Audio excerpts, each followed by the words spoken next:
Thank you. And I just want to make sure the mic's okay. All right, great.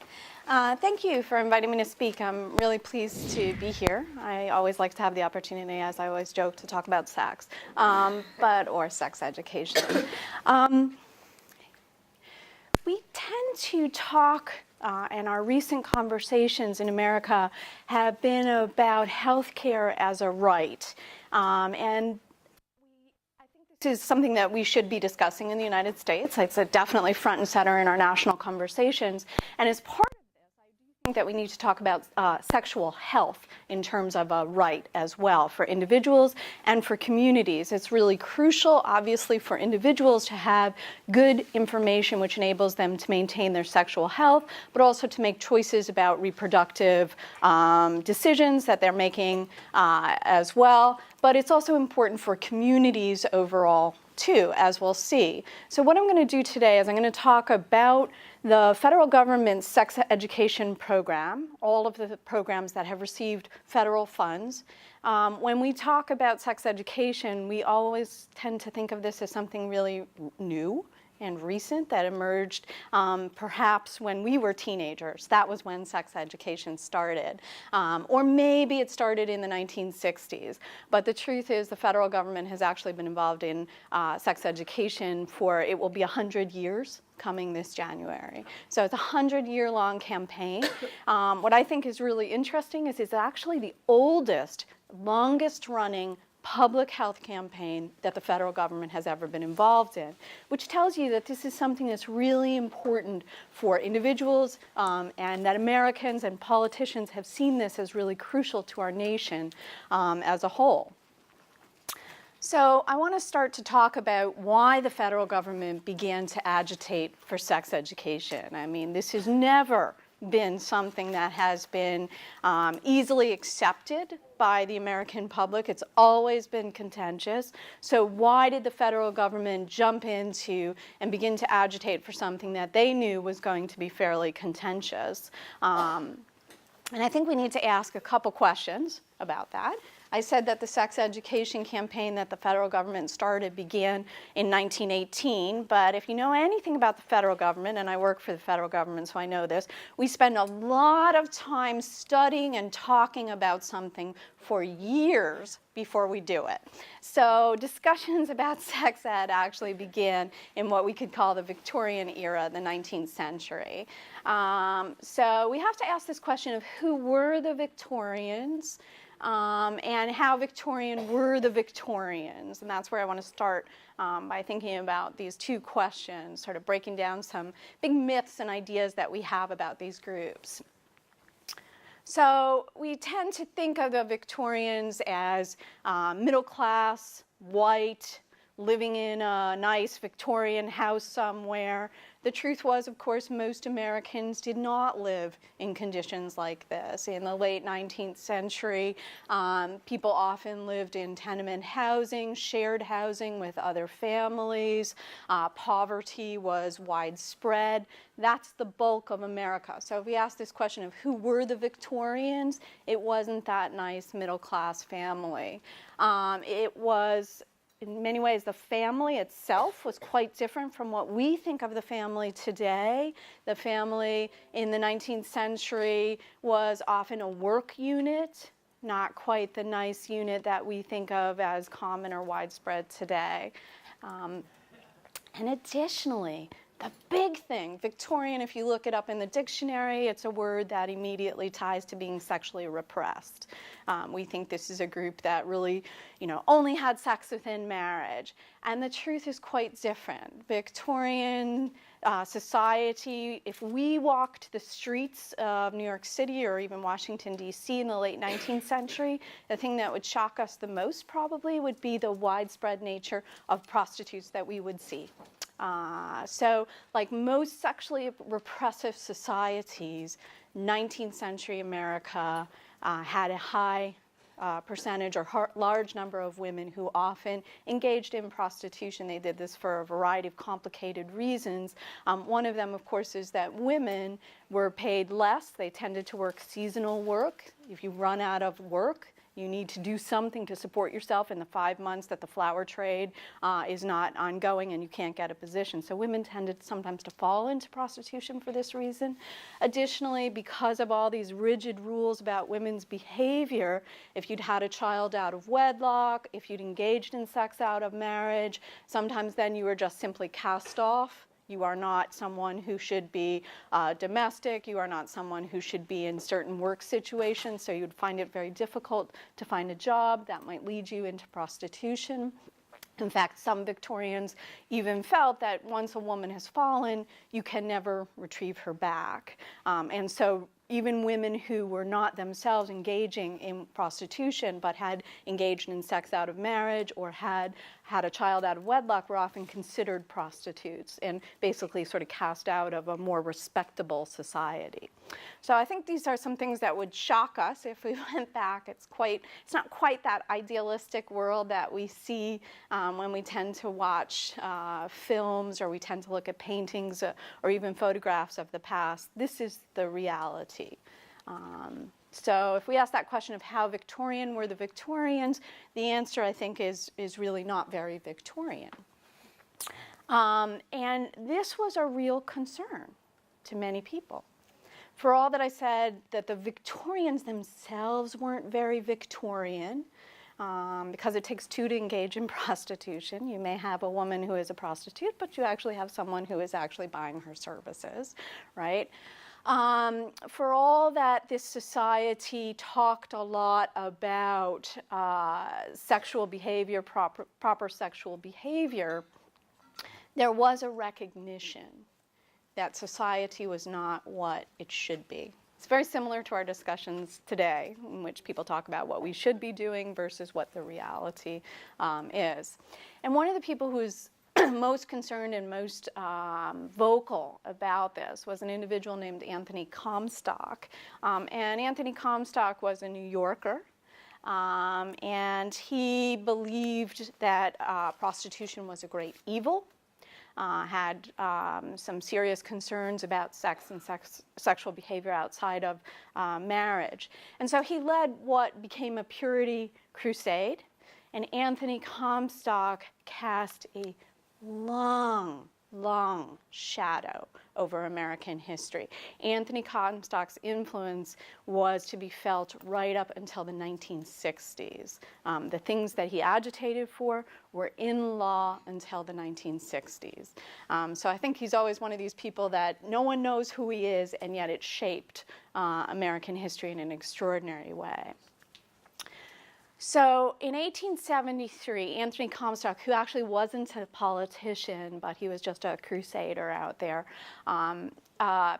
agitated for what's called the Comstock Law.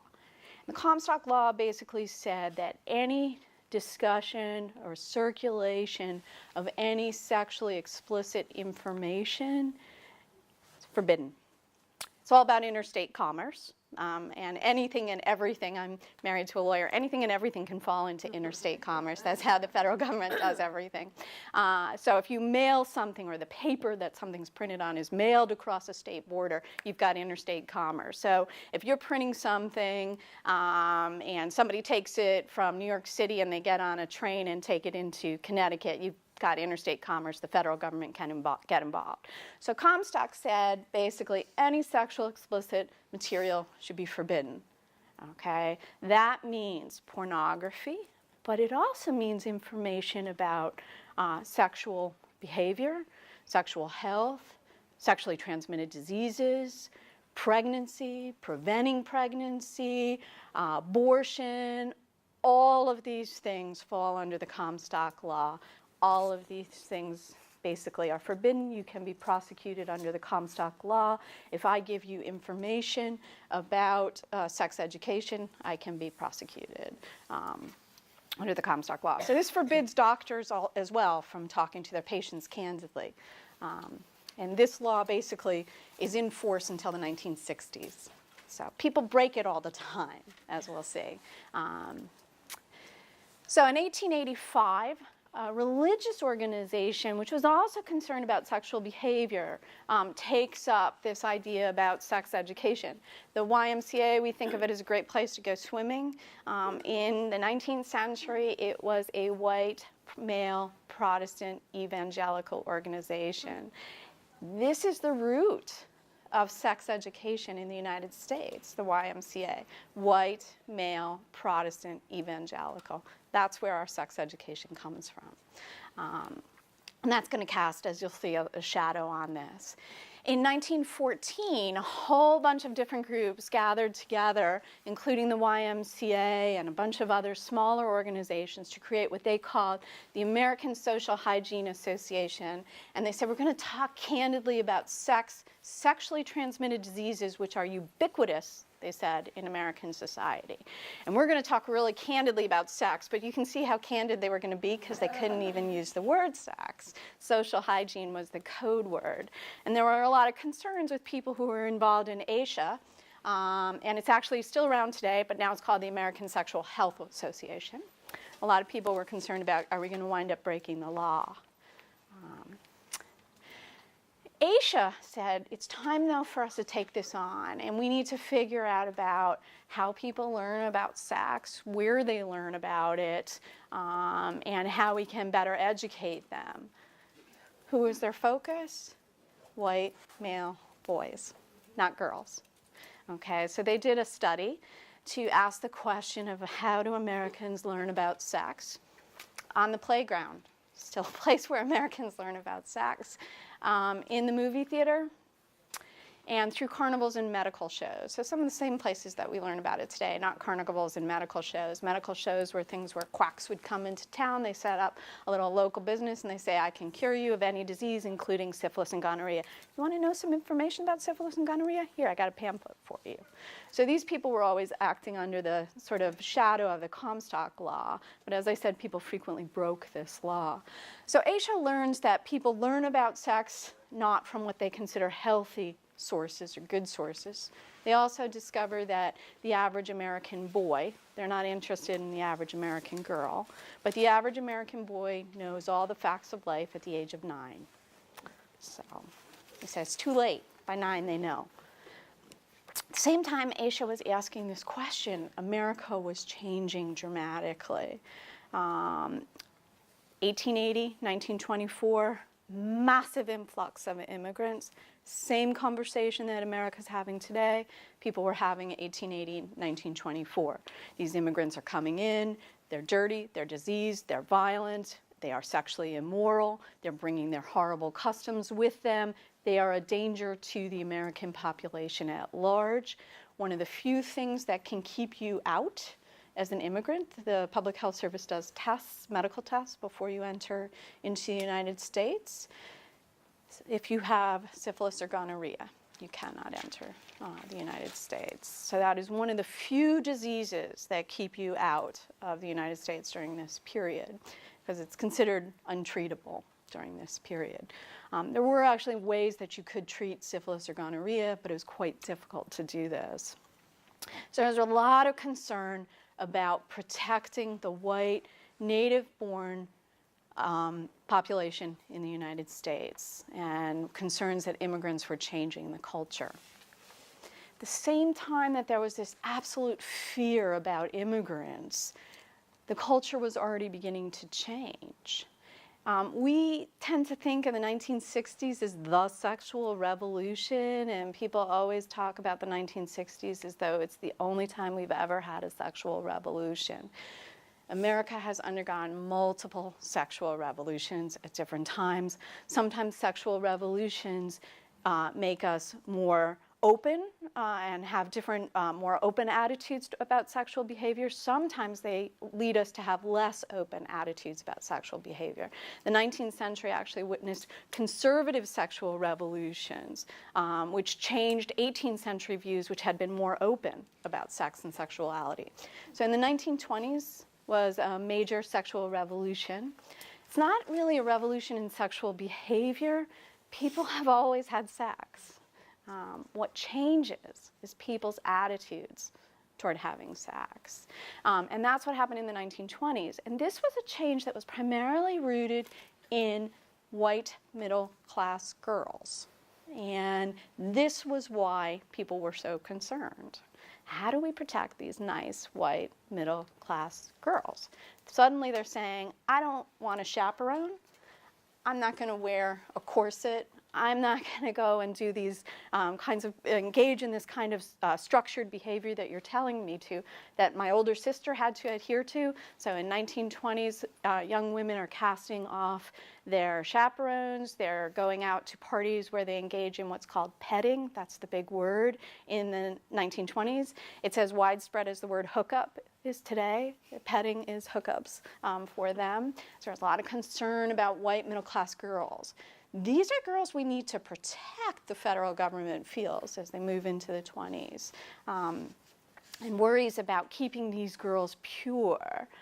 And a lot of this was racially based, not just in terms of fears about immigrants who were often not seen as white during this period, but also fears about African Americans as well. There was an idea that African Americans, especially African American women, were more sexualized than these nice girls, white middle-class girls, who were just a little wild.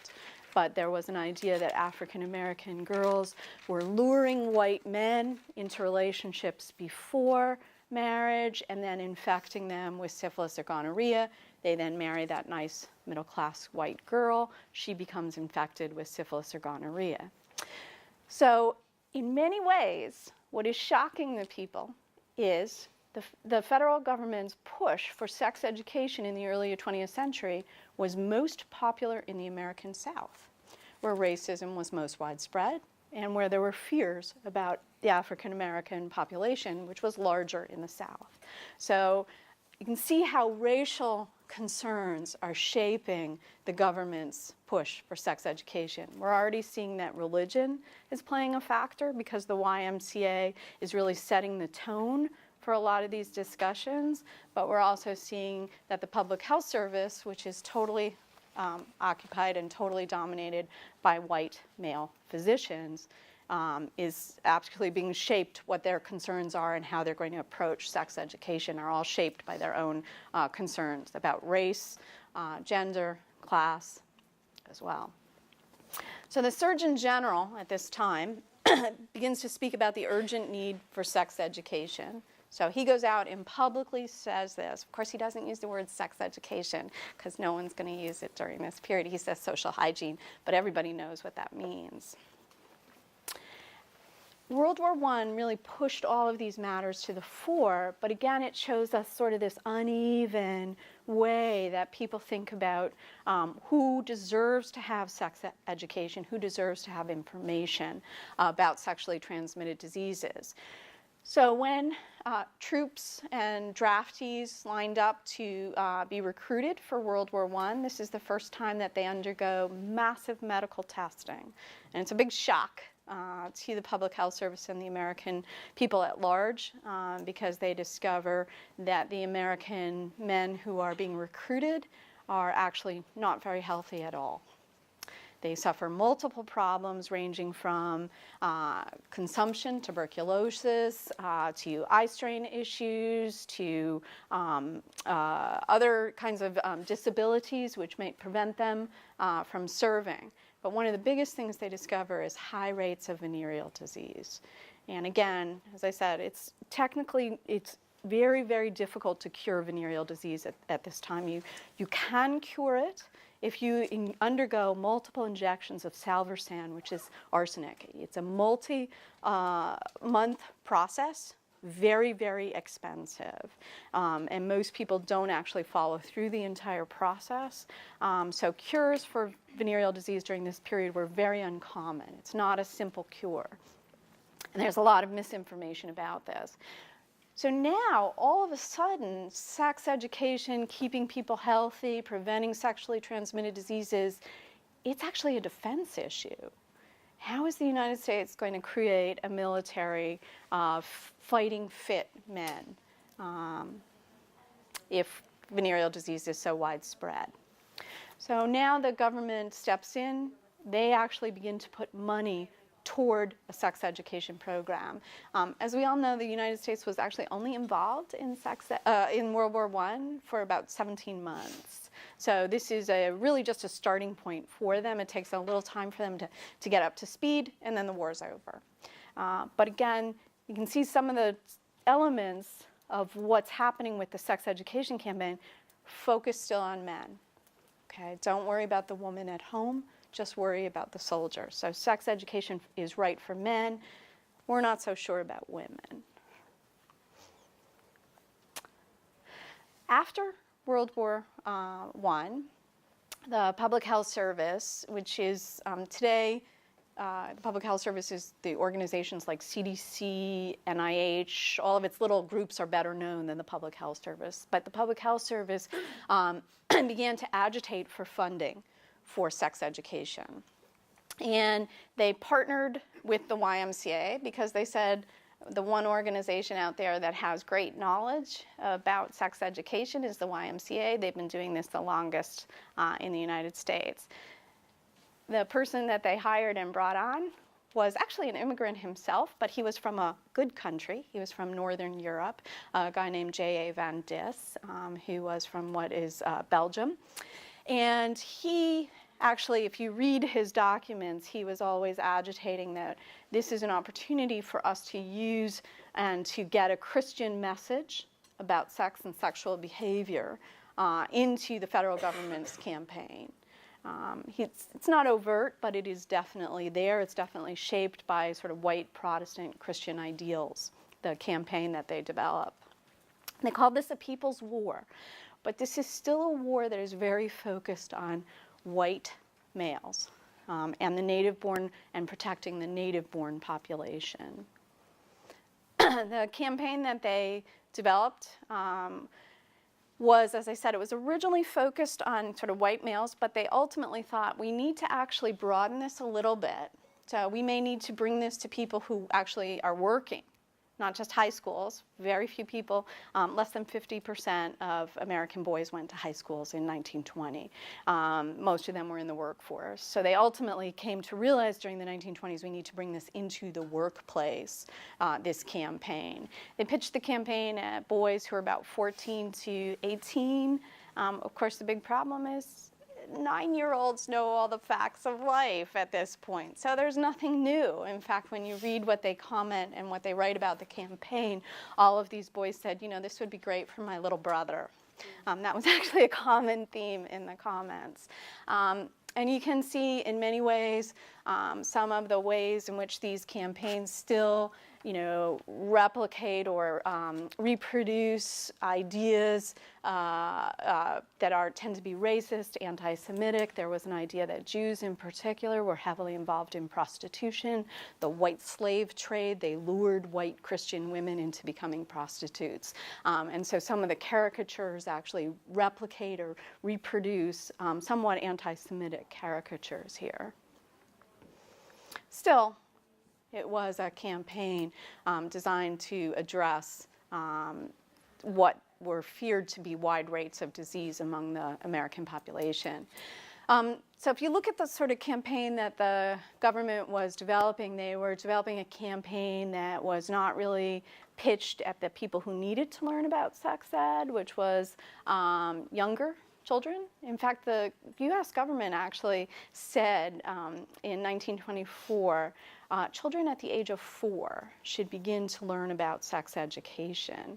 This was fascinating to me. It's been really interesting because especially I was writing a book about this when Obama was running against John McCain, and Sarah Palin came out and said, Obama has said that sex education should begin in elementary school. And I thought, he's pretty conservative, Obama, compared to what people were saying in 1924. So this has been a big theme, but it's never been something they've been able to persuade the American public to do, but also working with quasi-religious organizations. And it tends to be a message that tends to reflect white Protestant ideals. It's a fairly conservative program, and it's limited in its impact. On the flip side, they had actually funded this, and the campaign continued throughout the 1920s right into the Great Depression. But as was true before the New Deal, funding for these programs was constantly declining every year. So the emergence of the Great Depression seemed almost ready to put a kibosh on the government sex education campaign. But something changed, and that is that Roosevelt appointed Thomas Peron, who is actually a Catholic and a native Marylander, but he lived in New York, as Surgeon General of the U.S. Public Health Service. And Peron is a complicated figure, as we will see. He thought venereal disease was the biggest issue facing America. And he was concerned about how to address this issue. So Peron poured money into sex education and venereal disease. He advocated for it. He constantly pointed to a homogeneous country, Sweden, as the model for what Americans could do. But at the same time, he began to see the importance of reaching out to different communities and talking about syphilis as something that cuts across and impacts people regardless of where they are, where they live, who they are.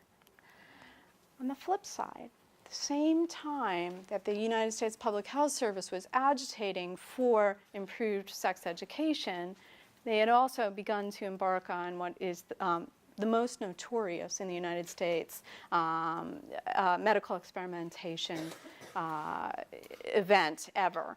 And that is that in the American South, they had several hundred African American men whom they tested, discovered had syphilis, and then they took a control group. And they then simply said that they would provide health care to all of the people in this study. But when when a cure for syphilis and gonorrhea were developed, they did not offer the cure to these individuals. They never told these individuals, you have syphilis, you have gonorrhea. The idea on the Public Health Service's part was we want to study what happens to untreated syphilis. This is the biggest, blackest stain on the Public Health Service's history. And actually, in 1972, it was Teddy Kennedy who brought out this issue, but it took until Bill Clinton for the United States government to issue a formal apology. So you can see that there's a lot of ways in which this is a very complicated, very racially motivated, racially shaped discussion about sex education. At the same time that they're advocating for improved sex education, beginning to talk about ways to treat syphilis and gonorrhea, they are also engaging in medical experimentation on vulnerable populations. At the same time, though, they began to be candid and to tell people of how to protect themselves against syphilis and gonorrhea. So this is the first time they ever actually said, here's how to prevent it. Before that, they had simply said, don't have sex. That's never worked. So in World War II, they began comprehensive sex education. And this was aimed once more at men. This is the first time that the United States government actually engaged in giving out condoms, and they did. They gave them to soldiers. They did not give them to women, and they did not give them to unenlisted men. But this was a major breakthrough. Syphilis and gonorrhea rates always skyrocketed during a war. This is the first war where they went down. But there are a couple of reasons why they went down, and I'll talk about those in a moment. But in the meantime, I just want to talk about what the federal government was doing with women and how they were thinking about, and again, how you see this sort of double standard with what they're doing.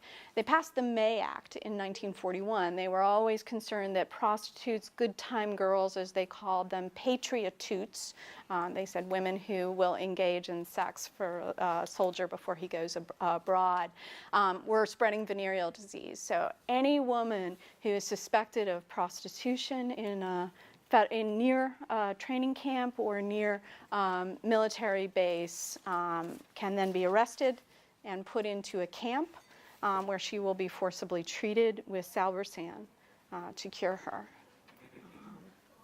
At the Same time they were advocating for this, two major breakthroughs in the treatment of venereal disease. Sulfa drugs actually treat gonorrhea, and that had been developed in the 1930s, but the really big breakthrough is penicillin in the 1940s.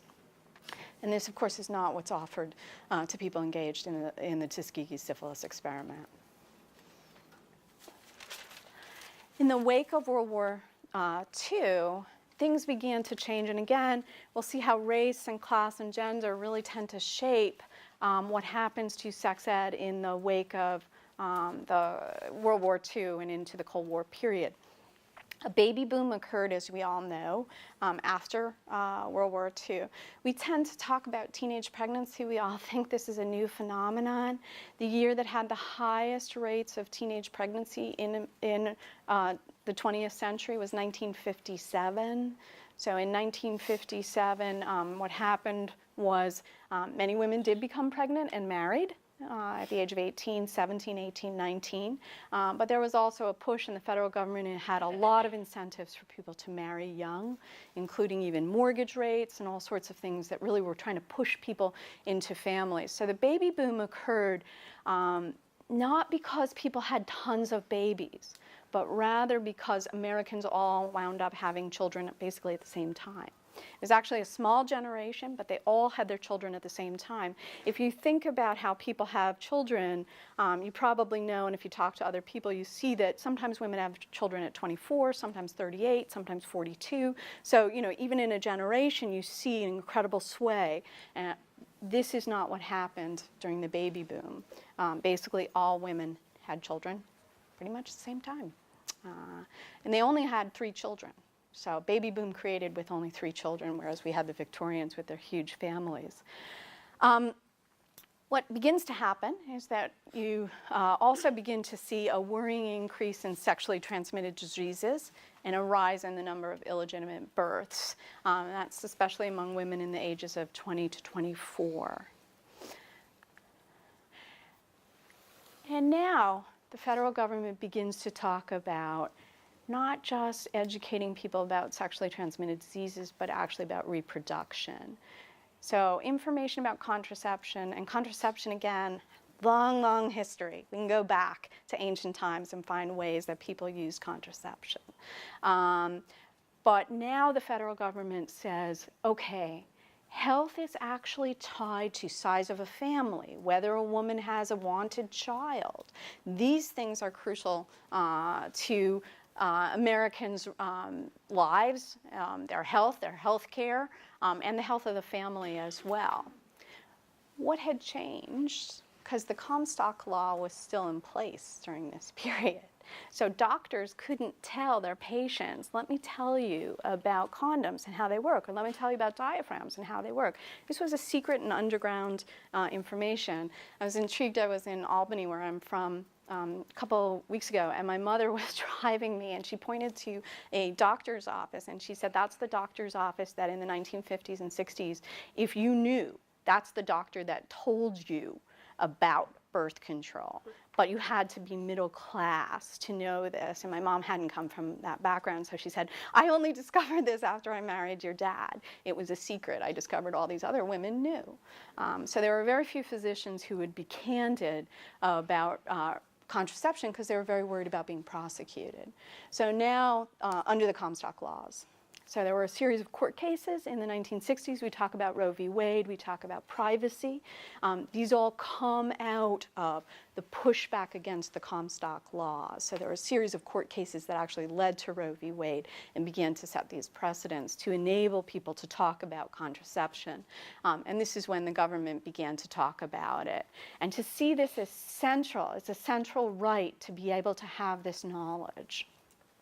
Begin to revive sex education. Still, though, now the focus, they are talking about girls more and more, and that is new and that is a change, but it is still predominantly a white middle-class program. Again, we're seeing some sort of broad shifts in a cultural or a sexual revolution during this period. And again, I want to emphasize, not a revolution in sexual behavior, revolution in sexual attitudes, in attitudes toward different types of sexual behavior. So now there began to be a call for communities to come together to talk candidly about sex and sex education, the battle against unwanted pregnancies, and the battle against STDs as well. And the government admitted that we played a hypocritical game for years. This is actually a Republican appointee who was admitting this, and he said we're not talking broadly in our conversations about sex education. So a big shift in the 1970s. In some ways, this is a heyday for sex education. There is a push more to talk to different types of communities, to translate materials into different languages, and to reach boys and girls as well. These are just some ways in which sort of the sex education posters are changing too, and acknowledging changes in behavior or attitudes toward behavior. So the 1980s, I always think of history as a pendulum, so we always swing back and forth in different ways. We have the 70s, fairly liberal, fairly good sex education, reaching a large audience. 1980s brings this conservative backlash, brings Reagan to power. C. Everett Koop, who becomes Surgeon General, was a member of the Christian right, thought homosexuality was immoral and wrong when he became Surgeon General, fierce opponent of abortion as well. And what happens to him are quite dramatic changes. So this was all a part of while he's in office, this was part of a broad backlash against government programs. The government shouldn't be involved in sex ed. Rise of the religious right as well. Special communities, we don't want special communities to get this information. You're prioritizing different groups. But then the emergence of the AIDS crisis. And this is what changes C. Everett Koop dramatically. He is someone who grows tremendously and changes in this position. He becomes an advocate of comprehensive sex education dedicated to and given to all different types of communities. Same time that Koop is advocating for a candid discussion, and we need to go into different communities to talk bluntly about risks and issues that they may be facing. The government was still sort of pushing back and creating these very simplistic sex education campaigns, also not really addressing and talking to different communities here, still thinking of it in terms of heterosexual sexuality as well. And I love this advice, don't have sex. That has just never worked. So Koop actually pushed back. He created an AIDS mailer. And this is actually a really interesting thing. He sent this to every American. If you had paid taxes the year before, you received this in your mail. And this laid out and talked about myths, in particular about homosexuality.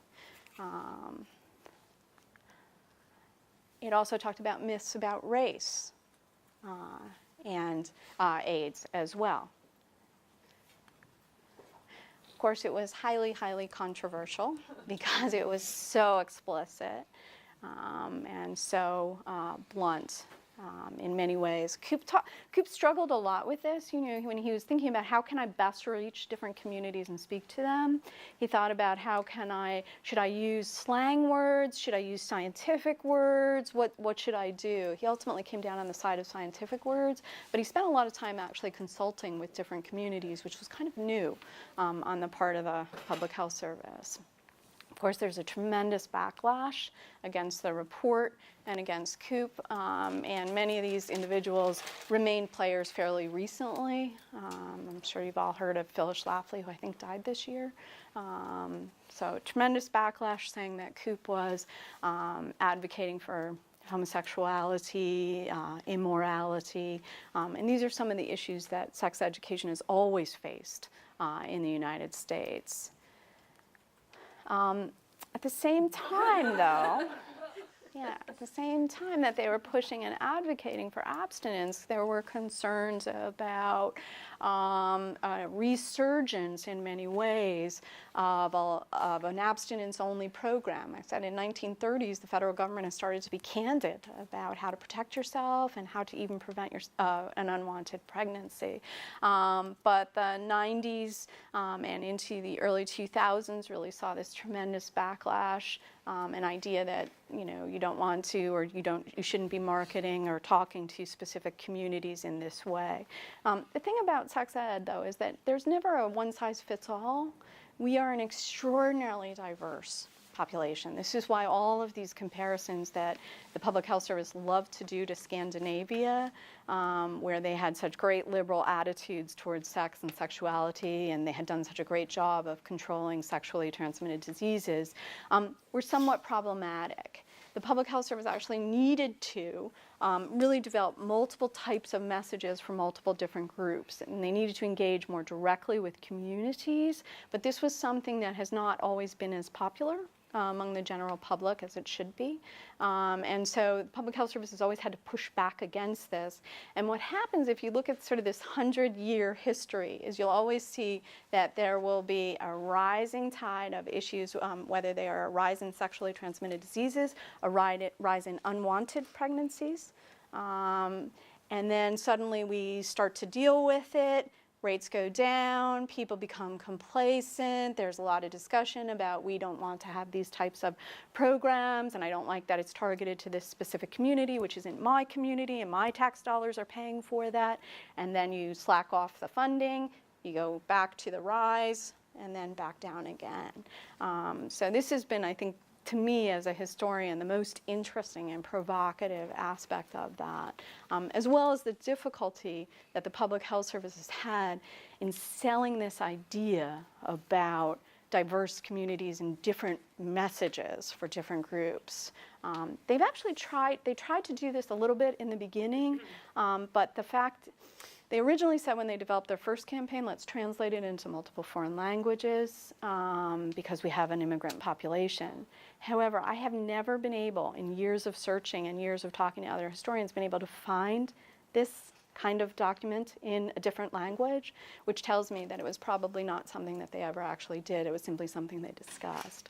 And I think in some ways that sort of illustrates one of the problems that they have. There are a lot of great ideas in terms of reaching and working with communities.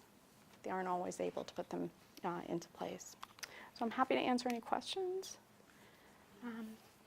Sure.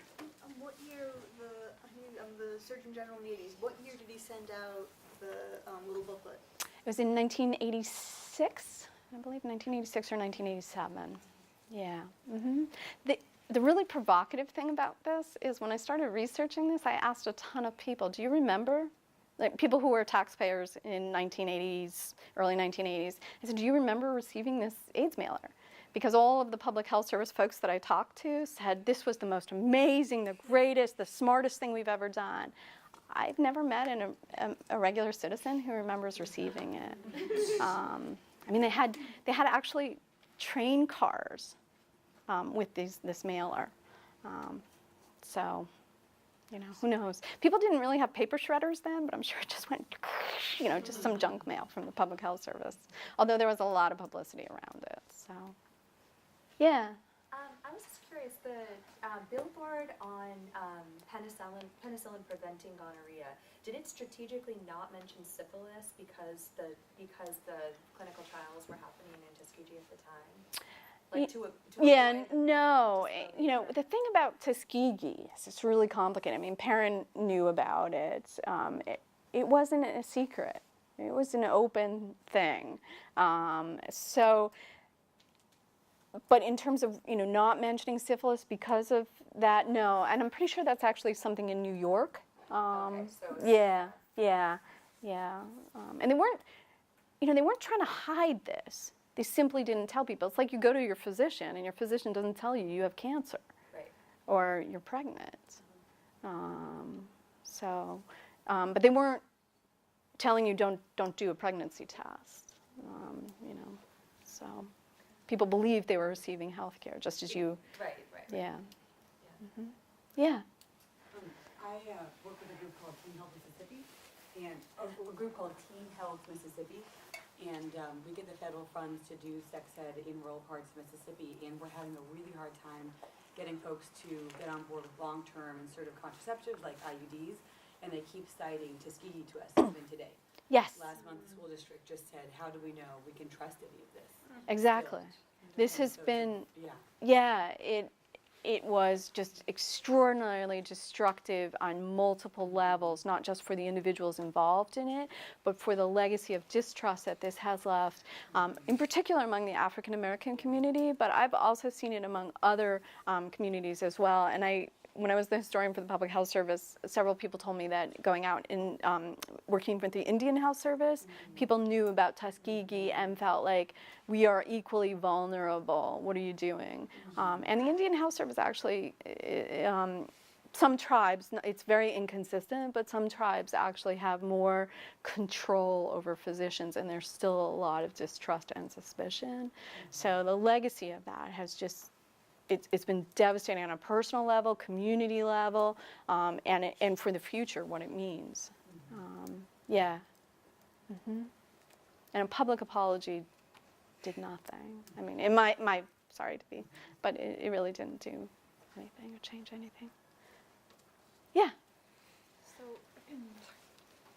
you were talking about the social hygiene movement in the first half of the 20th century. I was wondering, to what degree is that intellectual tradition tied up with the racial hygiene movement in Nazi Germany like that? Like this. I did not, there's a lot of stuff to unpack here, and I wanted to focus just on sex ed, but there is a lot of concern about specific groups you do not want to reproduce. Eugenics, as you all know, eugenics was widespread in the United States in the 1920s and 1930s. In fact, Nazi Germany looked to American laws for this, and so sexual hygiene was closely tied. And the Nazis themselves also were very concerned about sexually transmitted diseases too. You know, we don't understand how devastating syphilis and gonorrhea can be. One of the things that I actually did when I was researching this is there was a lot of film footage from the early 20th century because an effective tactic in the short term with sex education or public health is to instill fear in people. It's effective for a couple months. You can change behavior for a couple months, but it's never lasting. And so they did a lot of films which showed people in late stages of syphilis in particular. And it's upsetting. It's incredibly upsetting. We think of most STDs as an inconvenience, but back then it was a huge issue, and it was an issue on the right and on the left and in the middle. I mean, just cut across. Yeah.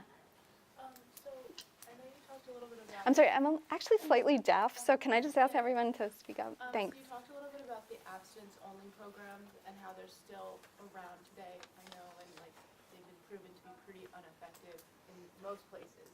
Like, where would you say we're at now in terms of sex education in schools, and like, what do you kind of see happening? Yeah, I mean, it's always hard for a historian to predict, but I feel like there is a pendulum, and I feel like we're actually swinging back more toward the abstinence only.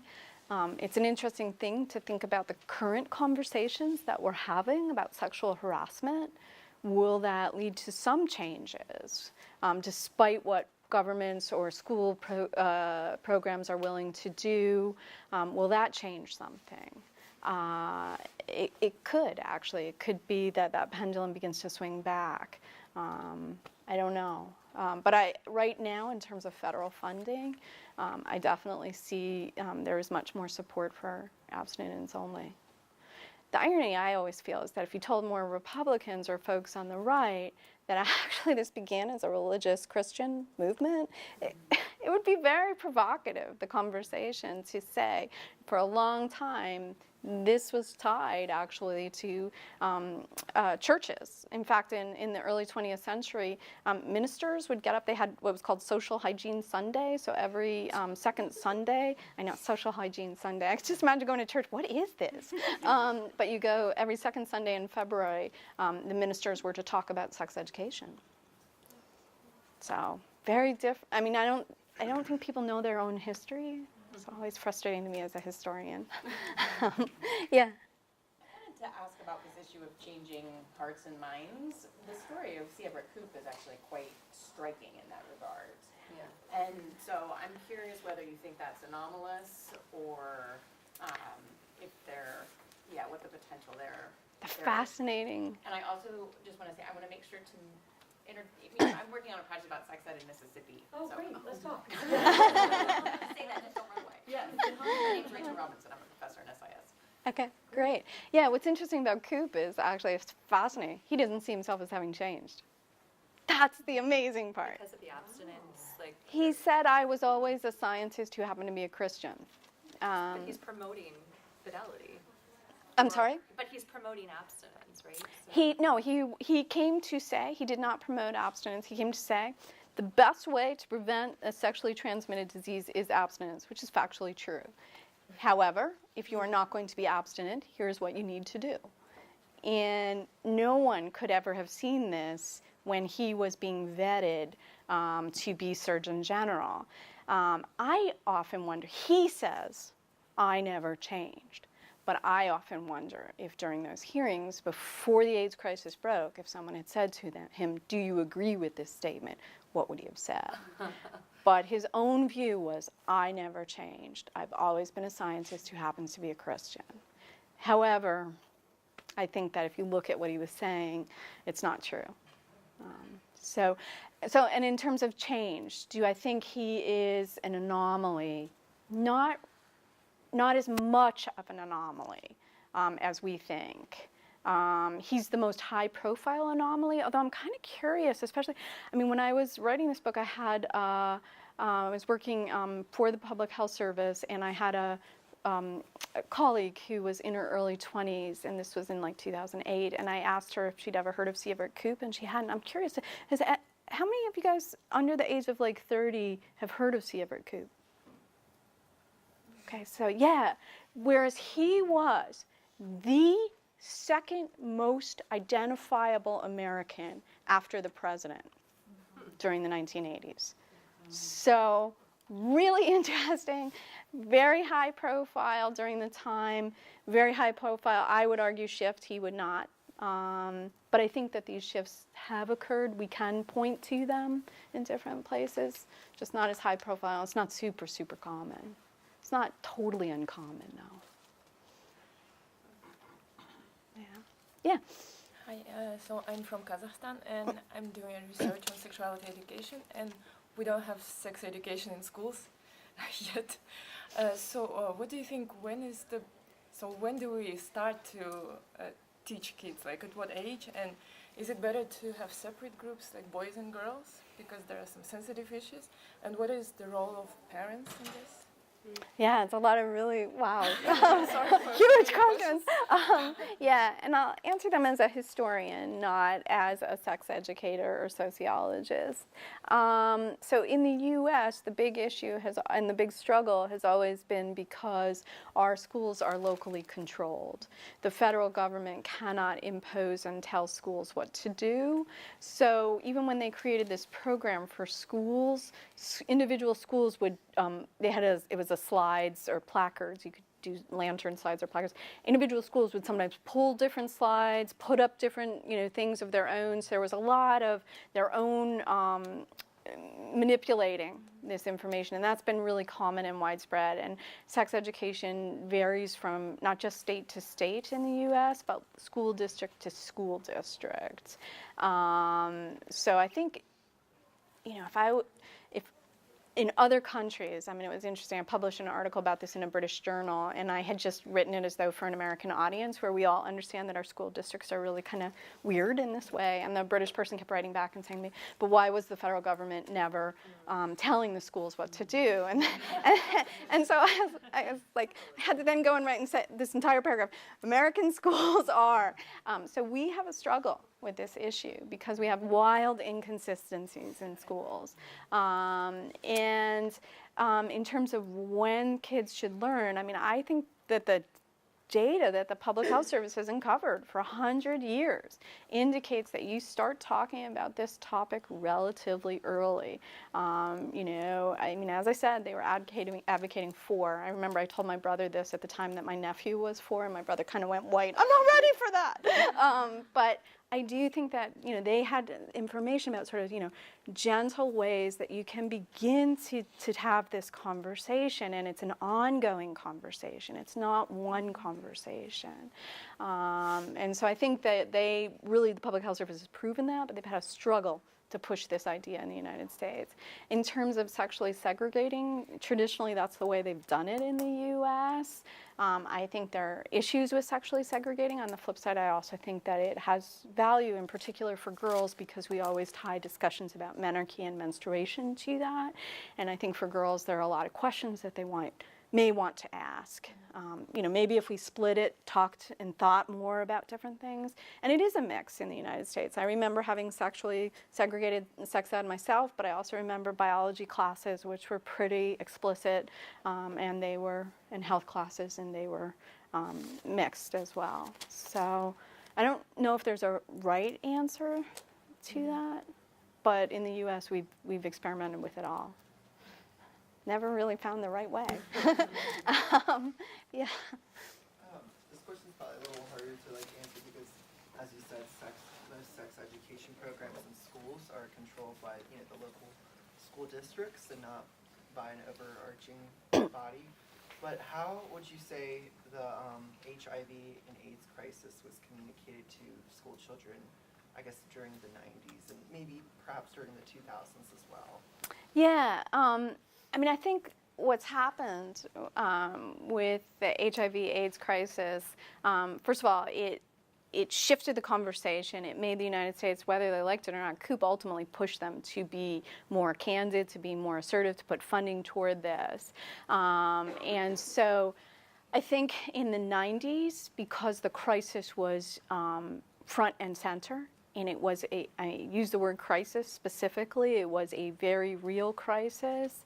I think that children actually probably learned, again, a lot of variation, but kids in schools were more aggressive during that period than they became in the early 2000s, because you then had different ways to actually treat it. No one has cured it. And so I think it is just like syphilis and gonorrhea. It's similar to the pattern that happens in the 50s. Penicillin comes in, everybody says, well, syphilis and gonorrhea, they're no big deal anymore. We don't really need to aggressively talk about this.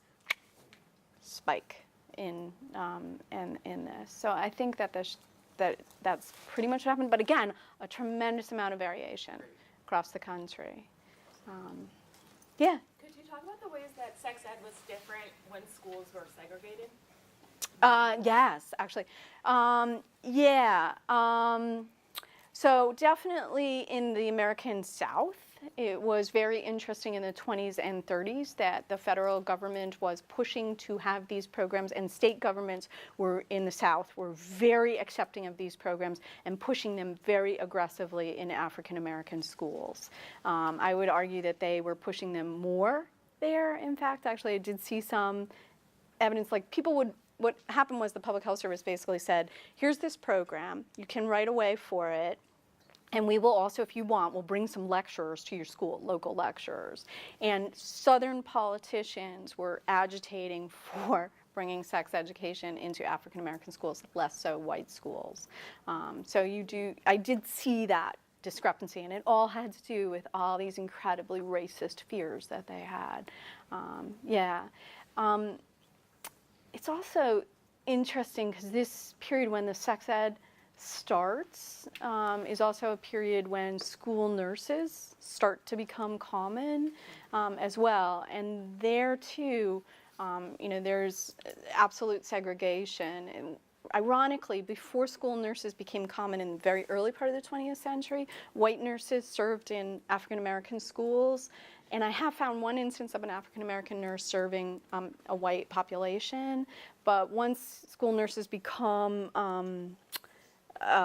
something that's funded by schools and there's an idea that there's longevity, it becomes rigidified and codified and follows segregation standards. And so I think, too, that they probably targeted school nurses with these programs in African American communities.